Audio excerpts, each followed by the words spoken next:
Hi, welcome to If I Did It, a show analyzes all peer kerfuffles on a world not beyond. I'm your host, Lexi Auld, author of 7 Secret Sources of Inspiration, a snappy guide for creative procrastinators. And joining me as always is Kid Nate of Bloody Elbow and Let It Roll podcast, and Eugene Robinson from Ozzy.com and author of Fight. Everything you ever want to know about asking. We're afraid you get your ass kicked for asking collectively. The MMA Pancholes. Pancholes! Now, Eugene, Sir. you are the UFC. I certainly am. How do you spin your $1.5 billion ESPN deal live and in public view? You know, I was watching something that somebody had sent to me on Instagram, and it was some woman weighing in. I don't know if you've seen this. And as she goes, I think she's stepped off of the scale, and she's about to step up to the bald one. And she jokingly goes to hit him in the dick. You see this? No, I didn't see that one. He shoves his crotch back, like guys will sometimes in football teams or other sports teams with a lot of repressed homosexuality will grab each other's junk as a joke, as a display of their quirky sense of humor. Well, she does that, and he kind of jumps back, and he kind of laughs like he's been gotten, and shakes the hand, and it's like there is one aspect of the bald one in the corporation that fundamentally sees itself as you were just one of the guys, like that boss I used to have who was making $80,000 a day, but used to ride his bike to work, so he thought he was one of the guys. And then you have the other portion that because informed by the I'm just a guy portion. Now, as just a guy, there's all kinds of stuff I might take offense to. There's all kinds of stuff. I got into a screaming argument with a guy today because as I opened the door to let my mother in the car, it happened to touch his rental vehicle. And the guy goes, "Oh, I think you might have scratched it." I go, "You know what we should do? Let's call the insurance companies right now because I know this is the kind of tragedy that neither one of us is going to get over." And my mother's like, "Eugene, please." I go, nah. This he's got a right to redress, and we got to get the insurance companies involved. Why don't you give me your insurance? The guy goes, "No, it's all right." Oh, I go, "It's all right now. You just wanted to have your say." See, that's the unreasonable response. And then he popped you in the eye? Is that? No, I don't know what happened, man. I had to go to the doctor today, and they had to give me this deadening stuff and roll up my eye. I don't know, man. Something was under the eyelid. I don't know what the fuck. Are you part Shar-Pei? What's that? Are you part Shar-Pei? Because that breed of dog gets these eyelashes that curl under and yeah. go You blonde. gotta let me finish making my point. All right. I'm gonna let you finish, but are you Shar-Pei? Yeah, right. All right. So that's just a guy. Well, he is mired in the just a guy place, so that every single thing that comes through the guise of good, honest, standard, reasonable business practices has to go through the lens of I'm just a guy. And just the guys take all kinds of offense at all kinds of things. So $1.5 billion, how do I spin that? I don't. Honestly, honest to God, what you're saying is how should I spin that? How do I spin that if I'm the current UFC? I don't do shit because I'm too busy pursuing pointless fucking vendettas hither and yon. I'm too busy letting guys slip away. Oh yeah, I'll show them because I'm just a guy. Not gonna come to my party? Well, fuck you. I'm too busy with shit that doesn't matter to deal with stuff that matters, like spinning the 1.5 billion. So what do I do if I'm the UFC? Absolutely nothing. What should I do if I'm the UFC? They should hire guys like us to make shit right for them, to put a happy face on some place that's distinctly unhappy. Yep. That was my happy face. Yeah, mine too. See how happy I am? Very happy. Can't get happy. I'm so happy. I feel like putting a homeless dead person in my trunk. That's how happy I feel. How about you, Happy Nate? Well, like Eugene said, there's what they should do and what they will do. What they will do is continued nonsense. Like Dana's over here worrying about Chuck Liddell should get a desk job with Oscar De La Hoya instead of fighting for Bellator. It's like, dude, you fired him. I mean, yep. You could hire him to park your cars and pay him what De La Hoya is doing, and you just blew your mind out for 3 days in Maine celebrating this gazillion-dollar deal with ESPN. I mean, why not throw Chuck a couple years salary while you're out there blowing that kind of money on? If you care so much. Exactly.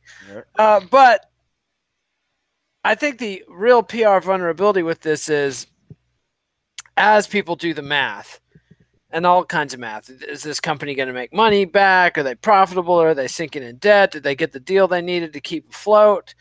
All that kind of math. But then there's this other math of 10%? 5%?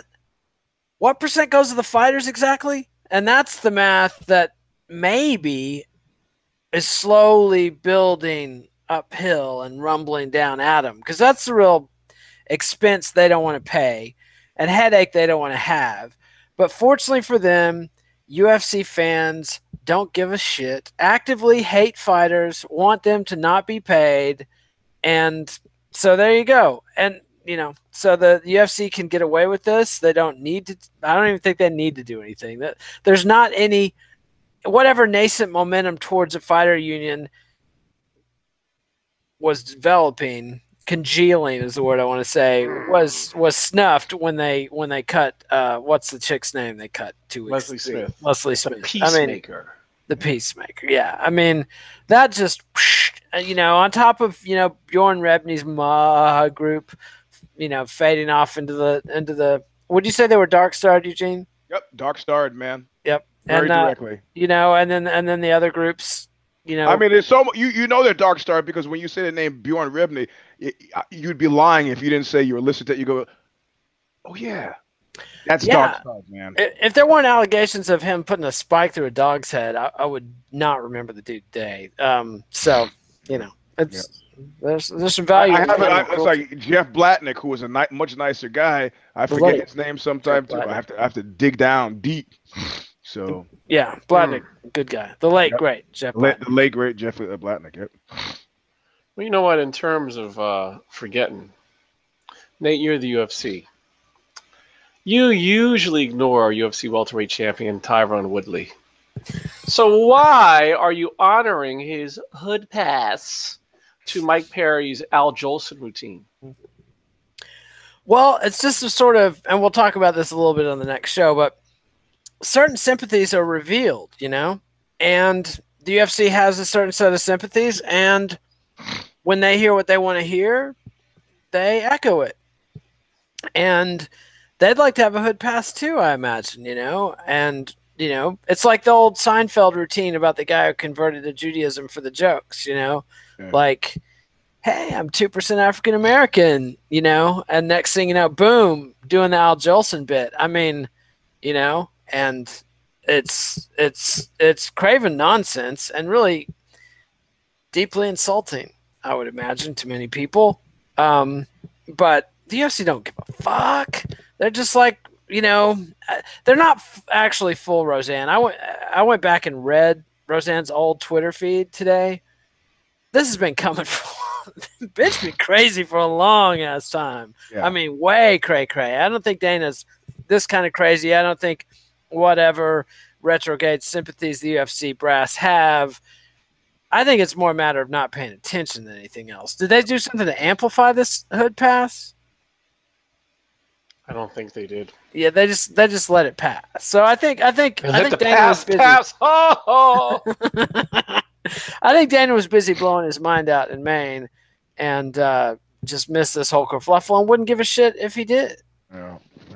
Yeah, you know, I fundamentally, I mean, I concur 100% in regards to Perry and Woodley. You know what, man? You know, there's certain things I get weary talking about, right? If a guy starts to say, "Oh man, Star Wars," and within 3 seconds, I'm floating above the crowd. I'm thinking about other things. I'm wondering when he's going to stop talking. I don't care, you know. And largely, race in America, it's so sadly and uncomfortably predictable that guys naturally, because I seem to be an ambassador for the brand, people want to talk to me about it. Like I'm going to give them some magical fucking insight. And you know, there's certain circumstances. He won't. I can assure you. Yeah. I'm giving nobody any magical insight. I'll put up with it, like Mr. Marcus, my porn star friend, said. If the guy's standing there with a good looking woman or something, then I'll what? Oh yeah, race is terrible. Yeah, why? Let her talk more. How about that? But otherwise, it's pointless. So this whole hood, the phrase and phraseology, hood pass, that they corral to get Tyron to play along, that Mike Perry is going there, the pervasiveness of fucking hip hop culture codifying fucking the vicissitudes of underclass living in some kind of romantic way, like it's great being 40 with no fucking job and hanging out at lunchtime drinking beer. Okay, fine, man. It's got nothing to do with my fucking reality. So if I'm the UFC, yeah, I'm blowing my mind out in Maine and fucking letting it pass and letting these guys do. I mean, these guys are cast. You know what's happened? It's like the cat in the hat when mom leaves the house. That's the fucking UFC right now. That's it, because mom is not at the house. She's bald and off somewhere trying to do some sort of boxing thing. So thing 1 and thing 2 are tearing the joint up. They're fucking up. They're taking baths. They're spreading the pink shit all over the house. That's what's happening at the Who's UFC the fish? Yeah. Who's the fish in the bowl? Yeah, media, baby. Media. He beat me to the punch. I was going, we're the fish in the bowls. Your mom's going to come home. She's going to be angry, except mom's never coming home. And she's never going to be angry. You'll find that mom has bought a new house somewhere else, and it's just you and thing 1 and thing 2. And all this talk about, we're going to be bigger than football. I happened to be in a restaurant last night and had the last few minutes of the NBA, whatever that was. What is it? Conference championship finals. And that shit, that in 50 years, the UFC is not going to get there. It was a well-oiled machine. If you think about how many people are on a team and how many kerfuffles they endure and how many they tamp down and how fucking smooth that shit runs, never, ever, ever will a combat sport ever be there. It doesn't mean that mom has to never come home again. She should, but she's not. She's in Maine blowing her head out. So, yeah. Damn. We're talking about other locations, but the same. Hold on, and let me ask. I want to give. Mark this and send this to Tyron. The next time some white cat asks you to give him a hood pass, tell him you'll be glad to give him the hood pass, but he has to earn it. And the way he can most effectively earn it is by juggling your nuts in his mouth, and that's the way you earn your hood pass. Now you can stop and you send that to Tyron so he knows what to do next time in the future instead of fucking shuffling along and playing along with stupid bullshit. No, man. I'm telling you. Somebody makes it so hard to root for him. I don't know who is anymore. My mother was like she's like a sociologist that was counseling, like doing workplace development thing, and people were complaining to her, I work with racists, and my mother said, okay, you work with racists, yeah, really? You know what? I saw you on the shop floor the other day, and they were making racist jokes, and you were just yucking it up with them. Well, I felt uncomfortable doing anything else. She goes, then it's on you. It's on you. I'll freeze a guy in his tracks in a second. What's that supposed to mean? I go into a store to buy a shirt. The guy's like, oh, you want something to match your tan? I go, it's not a tan, but what are you getting at? And then I ran that fucking monkey all up and down that store. Can I see something in 44 regular, 44 slim, 44 large? Nah, I don't like that color. Could you get me that color? After about 40 minutes, I go, you know what? I don't think it's happened. And I leave him. Fuck you. Fuck you with your jokes, Now we're making a joke. Yeah, here's a joke. Climb up that ladder, boy. Get me a shirt. That goes with my tan.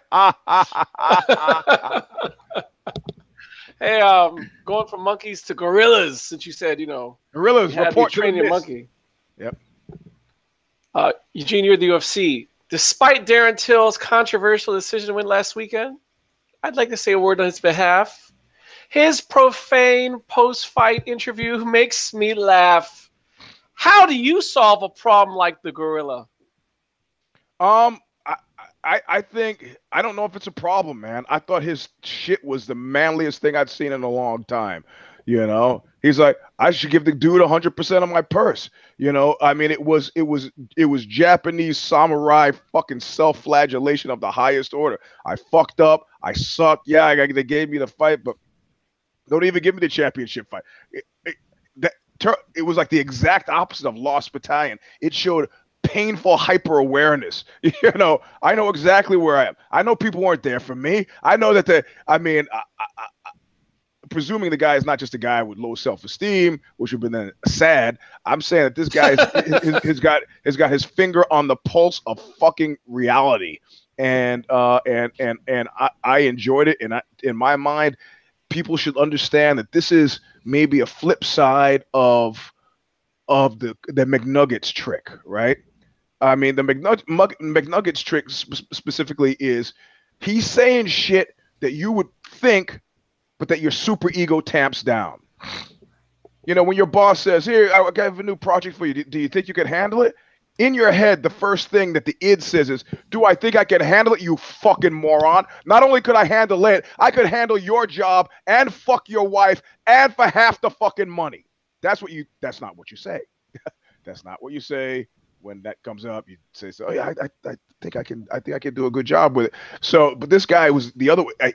It's the same impulse.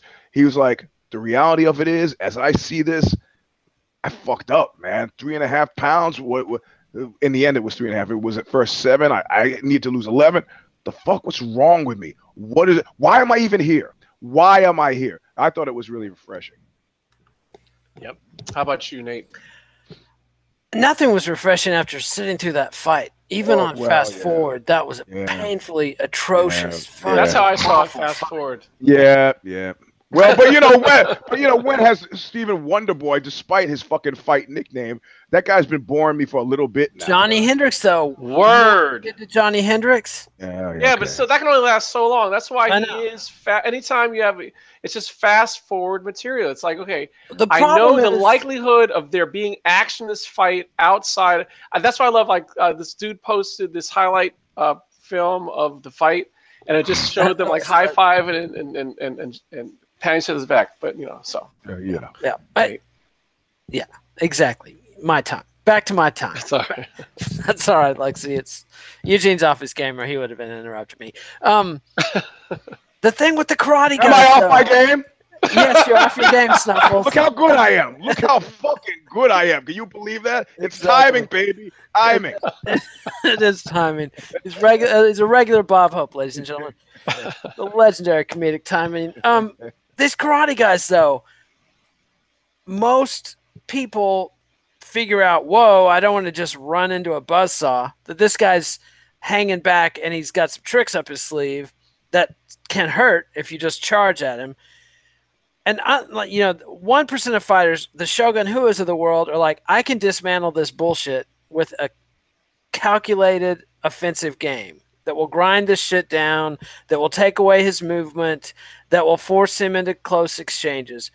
Most guys just go, shit, I'm afraid of this shit. I don't understand it. I'm just going to run and hide and dance around. And that's what Darren Till chose to do. So you can't really blame Wonderboy for that, but it's going to keep happening in fights with Wonderboy in it. It's just like Demian Maia. As much as I love sweet grappling, all the other grapplers in the division have realized, whoa, I don't want to be in physical contact with dude, especially since I can just paste him on the feet, or at least, pot shot him on the feet.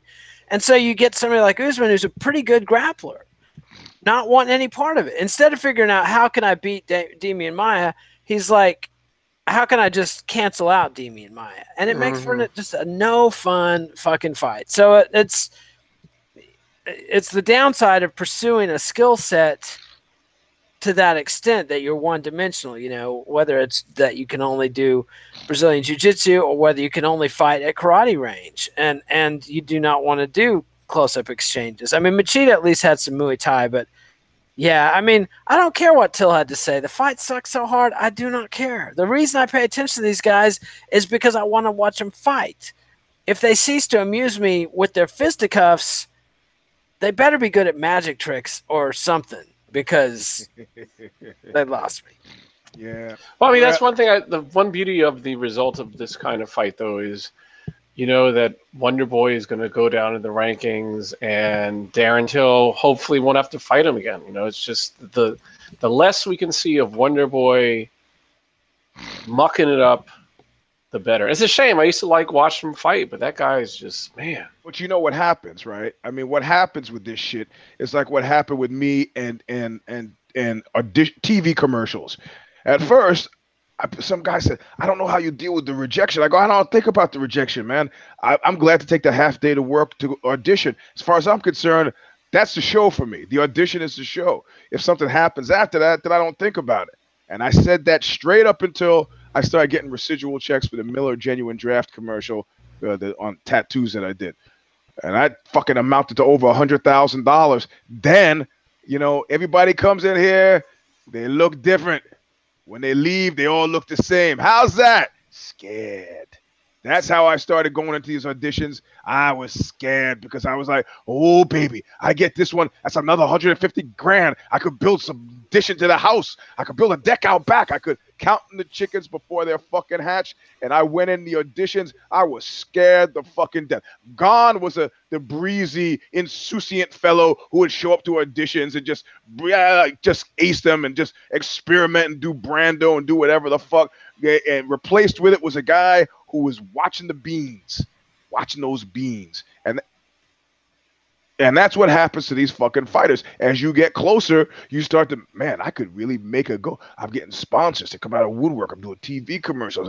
You know, people are wanting to, man, I gotta guard the sausages. And that doesn't make, that's not interesting. Watching people who are fearful and guarding their sausages. If I want to see that shit, I'll go to Wall Street, you know?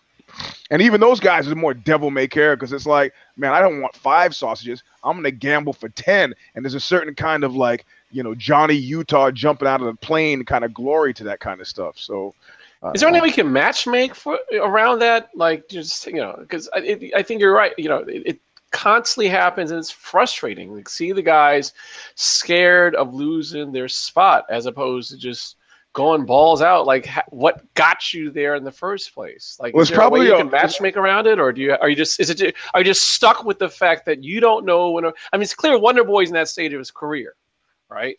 So yeah, how do you matchmake for that guy? Because you know that any fight he's going to be in, he's going to be pulling that bullshit. It has to do with his understanding of his place in space. And he's been, somebody just texted me during the show, said, or tweeted, he's fucking saying shit that's misty as fuck. I must have missed what Wonder Boy has been saying, maybe about how he deserved the fight. But the reality of it is, he's got the demon in his head now. And that demon is the same demon that usually gets in the heads of Brazilian fighters. Like, oh man, I can't have another one of these. I can't lose again. I gotta stay. I gotta get it. And that's a spiraling, a downward spiral, a gyre of misery where you just keep thinking it, and it fucks with your training, and it fucks with your performance, and it fucks with your head. Again, it's fear-based, you know. But especially when they're trying to, fuck with him. I think that's what Nate said. I think last week's Care Don't Care, right? That he was being set up. Like, they don't want him to win. Yeah. So. Well, yeah, but why? Because he's boring as fuck. I mean, he had 2 chances against Tyron Woodley, didn't do it. The second fight was more boring. It's not like, look, it's not like you talk about Shogun Rua versus Machida. And Shogun won that first fight but lost the decision. And in the second fight, he didn't say, like, you know what, I came so close. No, he's like, fuck it. I'm more aggressive than I was in the first fight. Correct. Right. And that's so, yep. And that's what I hoped Wonder Boy was going to do, is the fact, like, fuck it, you know what, I can't sit on my ass. No, but he's like, okay, wait, I came so close. Very little tweaks I have to make to my game to win it this time. You know, I remember when I was competing in bullshit karate, and it was one of those things. I had like 6 fucking fights, and I was beat. And I said to the guy, okay, the ref, I go, okay, what happens if I win this fight? He goes, well, if you win this fight, you get 2nd place. And I go, and if I lose it? He goes, oh, you get 3rd. I go, do I get a medal for 3rd? He goes, yeah. He goes, but you can't be thinking that way, dude. I was like, yeah, bro, whatever. Fuck off. Fighting all day. I'm happy to take 3rd if I could just get the fuck out of this building. So it's you know, it's the same thing. I mean, you know, Wonder Boy's worried about losing, and by worrying about losing, he's lost. You know, it's like when you see those parkour guys. I was like, man, parkour. These guys are jumping 10-story buildings from, you know, parapet to parapet. And I know what would happen were I to be the one jumping. I'd be jumping and I'd be looking at the ledge and I go, Man, it'd be a drag if I miss that, and then you miss it. Let me measure it out first. Hold on before I Yeah, jump. right, exactly. I think the wind. Actually, I'm too smart for that shit. I go, you go, Jimmy. It'll be fine. Did y'all hear the guy that free climbed El Capitan died? Yep. Doing some routine ass bullshit practice climb and just woo. Yep. So Nate, who's the subject of a heel turn this week? Heel turn would have to be the man blowing his mind out in Maine for 3 days. I mean, Eric Stinton at SureDog has an excellent post called Casualties of the UFC's Quest for Legitimacy that just talks about this shitty event we had Sunday night in Liverpool and how bleached out it was and wrung out of any interest, and the way they've made the fighters anonymous and they've tried to be mainstream when what was appealing about this sport was it was like when grunge got big. Grunge was not supposed to be, oh, here's the new jocks. This was supposed to be, oh, these are different than the jocks, you know? Yeah. And the UFC guys were obviously jocks, but they were also freaks like Tito and Chuck Liddell. These were outsiders. Ken Shamrock, Royce Gracie, these were not your mainstream athletes. Yep. And they tried to jam it into, they sanded off all the edges. And you know, the Reebok deal, so everybody looks alike, and then the flood of events, so none of it means anything. I mean, this card Sunday had no fucking meaning. You can't run a sport with no structure and no meaning and no point. If they just passed out ribbons at the end of this crap every fourth fight, every fourth event, oh, it's ribbon night, you know, and oh, if he wins this one, he could qualify for ribbon night on his next outing. You know, that would people would have some context. This thing had nothing, and I'm baffled as to like why are they even bothering to book Wonderboy Thompson at all? Like, if you're going to cut Yair Rodriguez, who's got to be cheaper than Wonderboy, is it because Wonderboy can headline shitty cards like this? I mean, it's like. Yep. Well, you know, Roy McDonald isn't worth keeping around, but this guy is. I mean, Ryan Bader goes out there in Bellator and he's clocking King Mo and looking like he could wax the entire UFC light heavyweight division in his spare time. And they don't need him, but they need Wonderboy. I'm like, what are you thinking when you're blowing your blind out in Maine, Dana? What you're not thinking? He's thinking with his just a dude mind. He's not thinking with the CEO mind. Then that was Lorenzo. Lorenzo was the mastermind, and I mean, unfortunately, Lorenzo's a strip miner, and it's all about Lorenzo, and he wasn't thinking about building long-term value or building the sport. He was just thinking about how can I churn and burn and make myself a bunch of money, but dude was fucking thinking at all times. And it was fun to watch, too. Yeah, it was. Back in my day, it was fun to watch. Well, speaking also, look. Yep. Did you watch the shitty NBA? I haven't watched NBA in 20 years since Michael Jordan retired. And these fools today, they don't know how to play basketball. It's insane. I've never seen professional sport played so badly. It's atrocious. The whole series was garbage. Anyway, that's enough of that. You know, somebody was like saying to me, "Oh, you know," so I was going to some hotel, and the woman goes, "Klay Thompson, he stays here." I go, "Who's that?" She kind of looks at me like I'm joking. I go, "I'm sorry. I just don't follow whatever thing you're following to know that name." Is that some Star Wars shit? Yeah, she's a basketball player. I play basketball. Yeah, who was that? When I mean, you know, when I was paying attention to basketball, you had Bill Laimbeer. You had that guy from UNC who used to smash the fucking backboards every time he dunked. Daryl Dawkins. You know, you had he's dressing up like his grandmother in the commercials. I love that guy. I mean, Larry Johnson. Yeah, him too. All those guys, you know, just tough, fucking mean, fucking guy, and I enjoyed it, you know. But no, I mean, I think this is it. I think the bald one is thinking with just his dude head, and like I said on the show Stomper, you know, the brains have left the building, man. And so all you people who thought Joe the plumber would have made a good president, all you guys who actually voted for Trump, my Trump guys, they've actually explained it to me, and it tried to make it make sense to me, and I sort of get it, that they just needed a disruptive force, you know, somebody to break out of the duopoly of Democrat, Republican, which means they don't really process Trump as a real Republican, just somebody to fuck up the apple cart. I got it. But the reality of it is, man, that you just can't You just can't, man. There's a reason why your mechanic learns to be a mechanic. You know, why don't you have me fix your fucking car? You feel safe with that? Oh man, let's get this fan belt. I got an extra fan left over. I wonder if it'll run without it. Nah, you don't want me fucking fixing your car. You know, I could do it, but I wouldn't do it well. And that's what we're come down to. We got a guy who shouldn't be fucking CEO. He just shouldn't be. He shouldn't be, you know. I mean, how could you in Silicon Valley? They say they don't bet on companies, they bet on people. Who the fuck? How did Ari get snookered by that fucking Southie fucking street because appeal? He doesn't care. He doesn't care. He's doing just fine. Ari's doing what Ari needs to do. His whole thing is we have this product that we're selling to people who don't watch the product. Right. They're just looking at metrics and money, and the product still makes money, even if it's a rancid, hot piece of shit right now that you know, the more people that see it, the less people want to see it. That doesn't matter. It's, you know, when I was in politics, there were staffers and hacks. And staffers were people who were lobbyists and who worked directly with politicians. Hacks were people who like actually could read polls or make TV ads or get volunteers to go knock on doors. They actually had skills and some political insight. So people would put up with all kinds of shit from the hacks because they had skills. The staffers had to navigate the social thing perfectly, but they had no concept of which hacks were good.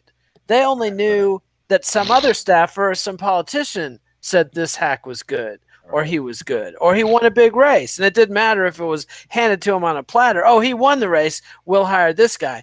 Yeah. These execs are in the same boat. They do not watch the fights. They hear second or third hand whether this product is good. Yeah, and they heard 10 years ago this product was fun from their son-in-law or their nephew or whatever, and so they want to make some money off of it. And they have somebody that used to work at ESPN, right? One of the guys at IMG worked at ESPN. So it's like, oh, look. Exactly. There'll be an opportunity. Just wait. Just wait. Well, hey, listen, you know, I mean, it makes us sound to a certain degree like Cassandra here. But the reality of it is, when we used to talk in the old days of doing this show or, you know, any of the other shows or Knuckle or any of the other shows on Bloody Elbow, we would always talk about A and D. You know, artist development, and there should be something like fighters development. Well, we could extend that, right? Fighters development is one vertical. We could extend that to the other verticals. The UFC should have bought every single pipeline leading into the UFC. They should have been subcontracting out or co-sponsoring or in a developmental league pro grappling. You know, whatever. You know, now they have. Submission fighting, Brazilian Jiu-Jitsu, they should have worked on that pipeline. Should have worked on the Muay Thai pipeline. All the pipelines that feed, you know, as it is, you know, you have guys like Israel Adesanya, who like suddenly shows up. We're like, oh my God, this guy's like won 60 fights kickboxing. Where has he been? That should never have been said. It should never have been said. You know what? Baseball's got fucking scouts. Yep. They got people just traveling the country in shitty cars, looking at fucking farm teams for talent. This is a healthy league who has a healthy MO, and we're just hoping some guy sends it in a video tape. And in the old days, Joe Silva was accused of going on Keurig Underground to figure out, well, who should I match up with who's got the most heat? Some fucking website. You got to get the feet on the street, man. You can't sit in that fucking air-conditioned office in Vegas and expect things. Oh, Eugene, well, he did the looking for a fight. He is traveling the country. Nah, sorry. That's about a Baldwin having a TV show. That's not about fucking fighter development. That's not about feeding pipelines. It's not. That your point there about the different styles of fighting, because they did buy up all the other MMA promotions or get them on Fight Pass. Yep. But what we're seeing with all the interest in Conor and Floyd is fundamentally the appeal of MMA is not this fighting style we know of as MMA that's evolved over the past 20 years, because it's actually not that much fun. It's shitty kickboxing. Yep. Is what it really is. What's fun is seeing fighters with different styles in a clash of styles, because you don't know what happened. You can argue about who's going to win. Yep. And that's a good insight, Eugene. I have to hand it to you. Every now and then the doctor will squirt something in my eye, and then I come out with genius, right? Exactly. What about the Lost Battalion? It's hard. It's getting harder to, you know, I know people digging on hashtag Misty as fuck, and and you know, some people are like militating that Stephen Wonderboy Thompson should be put in there. But if the whole thing is in the Lost Battalion, it's like the Lost Battalion is in the Lost Battalion. Well, where's the general? Well, does it make a difference where the general is? If the whole battalion is a Lost Battalion, does it make a difference? I can't find it's like that scene from Apocalypse Now. Who's in charge here? Ain't you? Who the fuck's in charge? Who gives a fuck? I mean, we had one. I had one pick, one care on this last card. One single care, and he won, by the way. He beat Dan Kelly, like I said he would. How did we do on the tally, Nate? By the way, did we? I look forward. Well, if he had told the truth, I would have put Kid Nate in the Lost Battalion. But barring that, I would have to say, and I mean, I went undefeated. All my picks won. Yeah, okay. I would have to say, and this is almost going to be counterintuitive, but I'm going to put a Tyron there. You know. Ouch. Man. And it could be because I'm feeling a little peckish and a little irked and a little annoyed about the whole hood pass shit, you know. It's like, you know, I had an old coach who is trying to bolster this. He's got some stranger in there, or maybe a TV. Somebody's being interviewed, and he's trying to bolster the fucking street cred of his team. He's like, and Eugene here, he's from the mean streets of Brook. I go, you Stanford? Man, so I'm sort of disappointed at the. I don't know. It makes me. I know. He is. He's disappointed. I mean, you know, he you know, there's so much shit that he puts up with, demographically, yep. And you know, he's aspiring. You see, this guy is almost, you know, he was aspiring for so long to be that thing. Yep. And he comes close to it, and he's really just the same way that Wonder Boy's fearful of losing a fight. He's trying to engineer his career. Like, I got to fight this guy to get the championship. And then this, and he's like, "Fuck, I'm the champion now. Money fights. Nope. Okay, yep. I'm gonna fight this guy." Nope, nobody cares, and he's turning people off. Every time he opens his fucking mouth to prone a fight, he's turning people off. Yep. And then finally, it's like, okay, there's no fights to be had. And then this hood pass bullshit. So the people that would be supporting him, yep, and would be sympathetic to the fact that he has demographic challenges, fucking turns his back on them too. And it's not even cool or clever or a heel turn. Yeah, you know, right. This is like almost John Jones at his worst. You're like, dude, don't be so fucking weird and bad. Just come up with something. Yeah. No, John. I mean, the thing that made John Jones for me was when he beat Stephen Bonner. It wasn't. Yeah, it was amazing what he had done to Stephen Bonner. But then he gets into post-fight presser, right? And we've all seen. If I asked you to direct a scene for a post-fight presser, you would do it letter perfect, you know. The guy, and he just said, "Well, what are you gonna do now, John?" And he goes, "I think I'm gonna get my girl, and we're gonna go out and commune with nature."